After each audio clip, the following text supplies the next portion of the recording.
Spider-Man. Brand New Day does whatever interesting things it has to do with its characters and their stories. But along with that, it sets up Marvel's future phases and their stories in such a brilliant and subtle way that many people won't even pay attention to it. But man, I'm here to talk about each and everything. Needless to say, this will contain spoilers regarding Brand New Day. So if you can avoid it, that's fine. Otherwise, no problem. So like all those ending explained videos, we'll take this one from the character's points of view as well. Starting off with Hulk. So in Spider-Man, Brand New Day, we finally got to see Savage Hulk, whom we last saw in Infinity War, and he just couldn't come back after Thanos' beating. So if I look at it according to the MCU timeline, Thanos beat him up in 2018 during Infinity War, and now it's 2028 in the MCU. That means this gentleman has finally been able to come out after 10 years. And the whole thing was set up in a very heavy atmosphere, showing that Bruce Banner is not even ready to put on the inhibitor and become Smart Hulk because he wants to live a normal life, and it seems like he is quite happy in his life. He even takes the Avengers moments in a very funny way, and the Hulk moments too, although it was a very traumatic experience for him. But 10 years have passed, and he feels that he has probably left that part behind.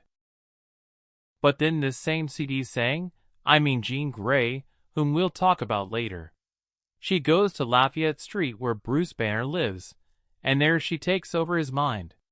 First, she makes him Smart Hulk. I am pretty sure she doesn't know what Savage Hulk is or whether she can control him or not. She doesn't give a damn. She just wants to break into the DODC, save her sister, and find out about VMAX. But because of this intrusion, all the psychic blocks that Bruce Banner had placed in his mind, meaning where he had suppressed and kept the Hulk, all those blocks break, and all hell breaks loose. We see Hulk in his full glory. And although his action sequence with Spider-Man was a little short, it was quite fun to watch. And at the last moment, when we see Hulk falling, he intentionally lets himself drop. But before that, Peter reminds him that he's not Spider-Man but Peter Parker. And at that moment, although he was talking to Bruce, I feel that Hulk listens to the whole conversation, and he chooses to let go. The reason wasn't explained very well, but if I have to speculate. So here, after Peter reminds him, Hulk looks at him carefully for a moment, as if he's trying to remember. But if we try to recall Spider-Man and Hulk scenes in the MCU, we won't remember them, because they just don't exist. In the MCU, Tom Holland's Peter Parker and Bruce Banner, or Hulk, have never shared the screen together. So if I have to guess, most likely these two characters would have interacted off-screen during Tony Stark's funeral in Avengers Endgame. And there, Bruce would have learned about Spider-Man that he is Peter Parker. That's why when Peter meets Bruce, he uses a fake name, Ned. And that also explains that when Peter was reminding him, I am Peter, Hulk heard this, not Bruce. Because in Bruce's memory, he is Ned Leeds. And I'm saying this because, in the comic books, there's a very beautiful moment between Hulk and Spider-Man, where Spider-Man also does something similar, revealing to the whole world that he is Peter Parker. And then he uses magic. He makes a deal with Mephisto, because of which the whole world forgets that he is Spider-Man. But Hulk remembers. When Spider-Man talks to Hulk, Hulk specifically tells him, Hulk remembers. And I feel there's something like that here too. It wasn't shared very specifically, but I feel that they can build on this moment later. What I said in the beginning, that these people have set up future things so beautifully that when we get the payoff in future movies, it's going to be so fun. Anyway, after this, it is revealed that Bruce Banner has been shifted to a psychiatric ward. I feel that no psychiatric ward has been made that can hold the Hulk. So if this psychiatric ward exists, it will be in the raft. And if they have put Bruce Banner, meaning Hulk, in the raft, then there is already one Hulk present there. Thunderbolt Ross's Red Hulk that we saw in Captain America, and along with him, their villain leader is also there. And in the post-credits scene of Captain America, Brave New World, the leader talked about incursions. Meaning he talked about intruders, that an invasion is coming. And if Marvel wants, they can creatively use this going forward. Although Doomsday is so packed, I don't think we'll get to see Hulk in it. But yes, definitely in Secret Wars. Then after this, let's also talk about the character of C.D. Singh, which turned out to be Jean Grey. There were a lot of speculations regarding this. I myself had said that Jean's powers don't work like that. So they also explained in this movie that Jean is not at that level yet. She is just starting out. And we also see her evolve in the movie. Speaking of which, this movie doesn't address how Jean Grey got her powers. So you can go with a very simple explanation that she is a mutant, and just like other mutants get their powers in comic books because of their mutant X gene. So Jean and her sister Syra would also have gotten their powers genetically in the same way.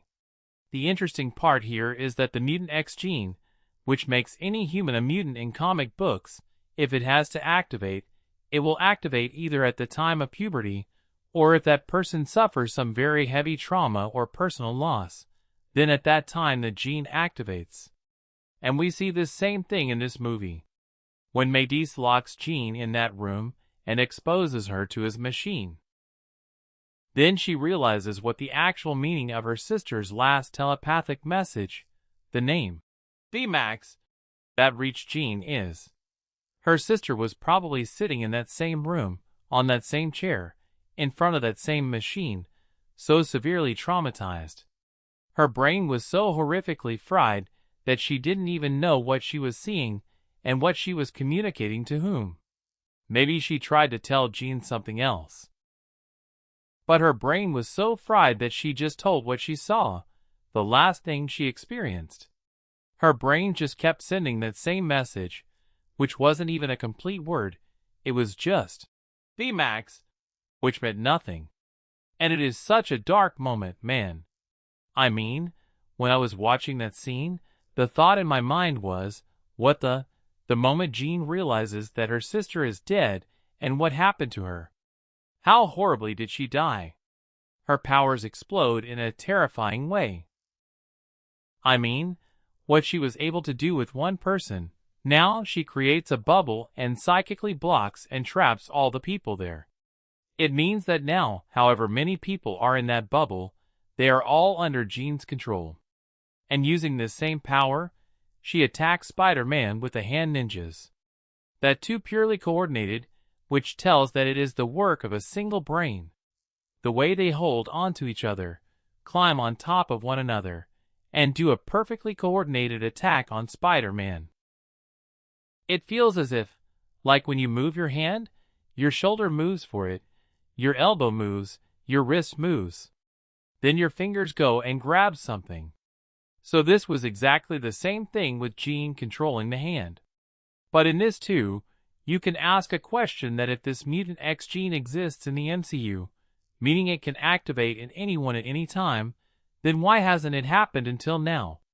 I mean, why are we getting to see this thing now?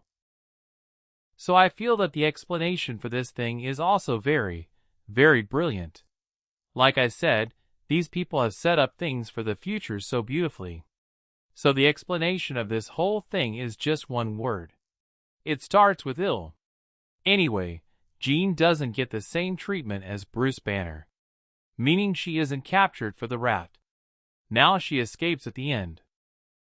Now if we talk about her future, we all know they are trying to set up the X-Men. We won't see this Jean Grey in Doomsday, but yes, definitely in Secret Wars, where they will do the work of setting up their new X-Men, and then from there this character will transition into the X-Men solo movie. And you know, they have very strongly set up the basis for that too with Maedsker and DODC. So Bill Maedsker, the Drumtelman character shown to us in the movie, it was already understood that he is a piece of work, but I didn't think he would be this much. So he is already trying to create weapons by experimenting on them, which will work to stop enhanced humans, like Spider-Man and all the other superheroes and supervillains. But I feel that the way Spider-Man, Brand New Day moves on a different tangent, these people will make him the enemy of the X-Men going forward. I mean, the character of Bill Mecker in comic books runs an anti-mutant organization. So I feel that his DODC department, or the entire DODC, will become completely anti-mutant by the time the X-Men arrive. It's also possible that they rename this from DODC to Trask Industries. If you don't know, Bollywood Trask in the comic books is the person responsible for creating the Sentinels. And to become anti-mutant, they have already gotten a very good weapon, which is the inhibitor. So if you've watched other X-Men movies, or their comic books, or cartoons, then in that they use an inhibitor collar, which if put on any mutant, they cannot use their powers. I think this was in Deadpool too. So its setup has been given to us in Brand New Day. Peter Parker, who invents the inhibitor, it's a prototype that going forward will become a very big weapon to stop the X-Men and mutants. Can you imagine the biggest weapon to be used against the X-Men is actually created by Peter Parker? Interesting times? So I don't know which main villain the first X-Men movie will focus on showing. But yes, this is a very good setup that these people have available. If not in this movie, they can use it somewhere going forward. Because even though the X-Men will have millions of villains, they have no villain greater than humans. We won't call it pure race racism. What will we call it? Geneticism. Then let's talk about Spider-Man and his friends. So this movie is about dealing with the consequences of the actions Peter took in No Way Home, the choices he made, how finally it is very important for Peter to accept the things he has been denying for the last 4 years. He meets Ned and MJ once again. MJ finds out who Peter Parker actually was, but she doesn't remember him. It is somewhat like the Star-Lord and Gamora moment. Think about it. So both MCU Peters are in a very bad state. Their old loves don't remember them. But the maturity with which they handle this whole matter, I like this thing very much.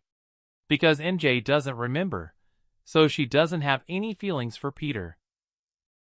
At one time she would have, but if those memories don't exist, then where will feelings come from? So she understands that something had happened. But because she doesn't remember it, she can't accept Peter in that form. But at the same time, there is something that is not letting Peter move away from her either. Because when Peter is about to leave her, she invites him into her apartment. She sees the interaction between Ned and him. And then in the end, we see her sitting on the rooftop of Midtown High, fiddling a little with that same black dahlia necklace. If she didn't want to accept Peter, she wouldn't even wear that necklace. But she sits on the rooftop, thinks something, and then she smiles. And this shot has been deliberately kept very short, very subtle, because they don't know where they have to take Peter and MJ's relationship in the next movie. So they did it exactly like, yes, there's a little something, and also nothing. But I am glad that the same thing doesn't happen with Ned. Peter and Ned's handshake, man, oh man, what a moment. What a moment. I mean, if I remember correctly, this is probably the first Spider-Man movie that doesn't conclude on a final swing. There might be 1 or 2 others, I don't remember. But this moment is so powerful because it gives us hope, which is what Spider-Man is all about. And if you are still confused whether Ned recognized him or not, then let me tell you, he recognized him. Like, there is a very, very small moment that you'll blink and you'll miss it. As soon as they complete that handshake, Ned's eyes blink a couple of times, as if some spell has broken and he suddenly remembered something lost. And then he says, "Peter!" I mean, he recognized him. He says it in a tone as if he is recognizing him. Then if I talk about Peter Parker, for a moment I thought they would kill him. when the Punisher's bullet hits him, I thought maybe they would kill Spider-Man. And that would totally explain why he's not in Doomsday. But yeah, that moment directly depicts a comic book panel where Frank carries Spider-Man, and he is about to die. And then Spider-Man is healed. So the first question: how many people saw Peter Parker's face here? I would guess fewer people, but still the doctors, nurses, and whatever staff was kept to take care of Spider-Man would have at least seen it. Because first of all, his surgery would have happened. Because the bullet the Punisher fired didn't go through. If it had gone through, it would have also hit Jean. So that bullet would have been inside Spider-Man, which they would have removed through surgery, and for surgery, Spider-Man's mask would have been taken off. The surgery might be on the back, but oxygen etc. has to be given at that time. So it couldn't have happened without removing the mask. But yes, after that surgery, it is said that Jean helped Spider-Man. I mean, she was psychically controlling Peter, or controlling his breathing. Which I don't understand the idea behind. I mean, this could also be done with a ventilator. Like a ventilator is used for the same purpose. Maybe it's possible that Sadie was trying to prevent his brain death, or whatever. She was keeping him alive, and the moment Peter wakes up, she leaves from there. Then, there's some good banter between Frank and Peter, and then we get to see a very beautiful scene, where Peter Parker walks through the people who are cheering for Spider-Man. And there a small kid, seeing Peter, goes, "Peek, peek."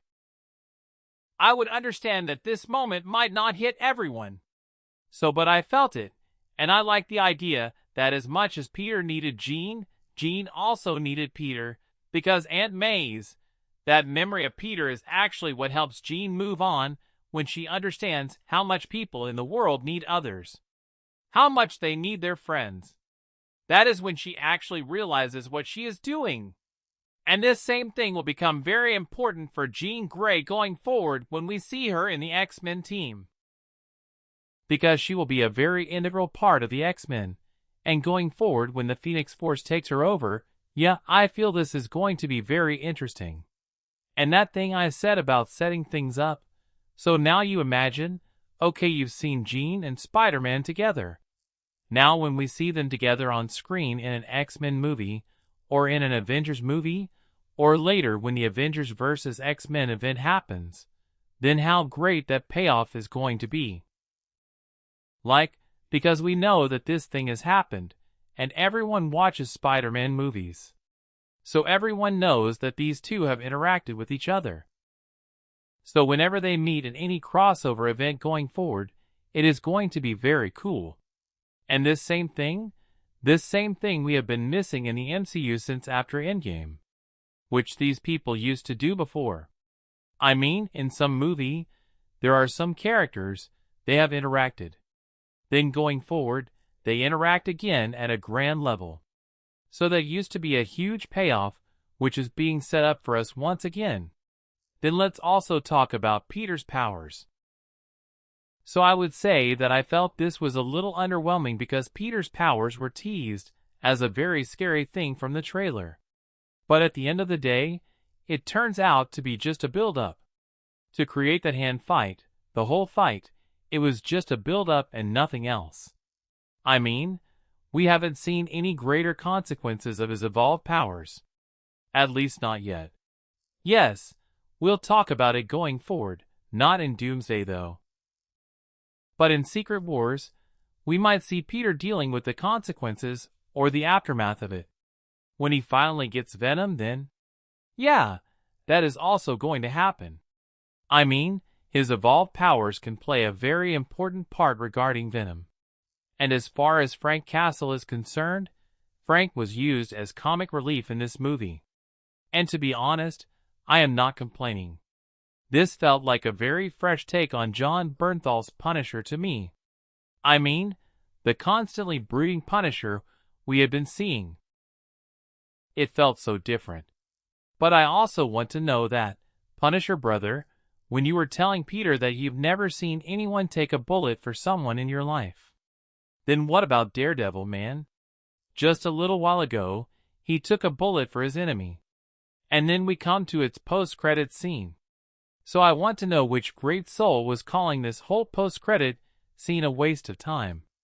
It is so freaking. If you understand what it's trying to set up, it is so freaking. I feel it could have been done a little better.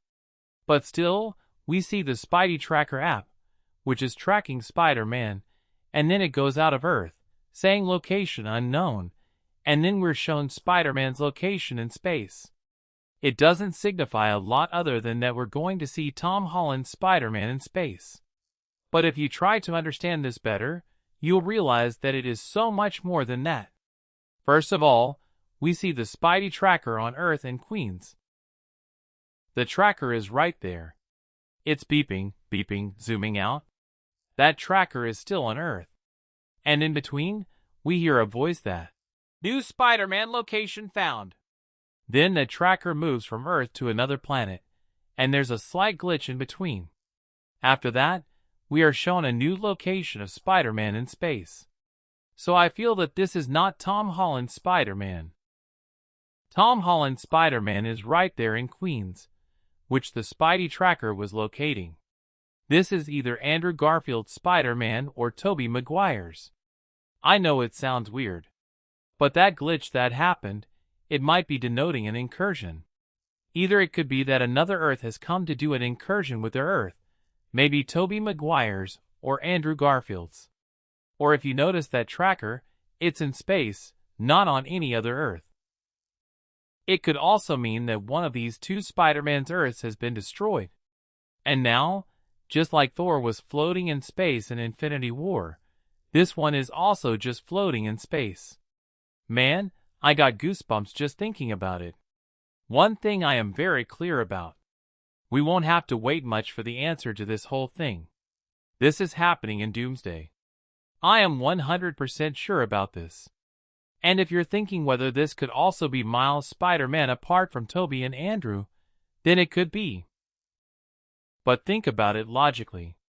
Will Avengers, Doomsday, which is bringing back old X-Men to create the nostalgia factor, will it try to build on the same nostalgia? Or will it introduce a new character that hasn't been in live action yet? I feel that if the Russos have to do this work, they will do it in Secret Wars, not in Avengers, Doomsday. There they will bring a Spider-Man who will most likely be a familiar face for us, and at the same time, create a very brilliant feeling of nostalgia. Who better than Andrew and Tobey? Plus, at the end it says, Spider-Man will return. It doesn't say when he will return. It also doesn't say which Spider-Man will return. So you can assume that some Spider-Man is definitely returning in Doomsday. Now whether that's Tom Holland's, Andrew Garfield's, Tobey Maguire's, or Ravish's, we'll only find out by watching. But I guess let's keep this video to this much. I have got lots to talk about. Like I have some insane theories about this. What things will be shown in which universe? Man, I get excited and go off on a completely different tangent. So let's not go there. Won't make the video 6 to 8 hours long. I will see you guys in the next one. Bye bye, subscribe.